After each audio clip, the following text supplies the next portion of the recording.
Good afternoon বন্ধুরা। আজকে আজকে যে রান্নাটা হয়েছে, আমার বান্ধবী এসেছে। তো বান্ধবীর কালকে ছিল বার্থডে। তো বান্ধবীকে আজকে আমার বাড়িতে আসার জন্য আমি বলেছিলাম। তো আমাকে বললো খুব সহজ সরল একটা রান্না করতে। আমি তাই সিম্পলের মধ্যে যতটুকু পেরেছি ততটুকুই তোমাদের সামনে পরিবেশন করেছি। বান্ধবী আজকে নিজের মুখেই বলুক আজকে কি কি তাকে দেওয়া হয়েছে।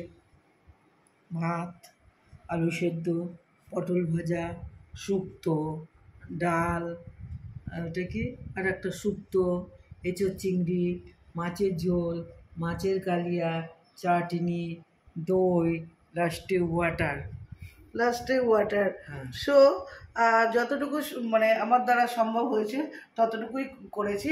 আচ্ছা, সে নিজেই বলবে কেমন হয়েছে। সে খাওয়া দাওয়া করুক, খাওয়া দাওয়া করার পর সে কিন্তু নিজেই বলবে যে রান্নাটা কেমন হয়েছে। তোমরাও জানিও যে কেমন হয়েছে। কারণ আজকে সে মটন মানে রান্না করতে নিষেধই করেছিল। চিকেন ডিম সে খায় না, সুতরাং তার মধ্যে যেটুকু সম্ভব হয়েছে আমি আমার মতো যথাসাধ্য চেষ্টা করেছি। তো বন্ধুরা, তোমরা তোমাদের ওপিনিয়ন জানিও। Tata, bye bye. Bye bye, নমস্কার।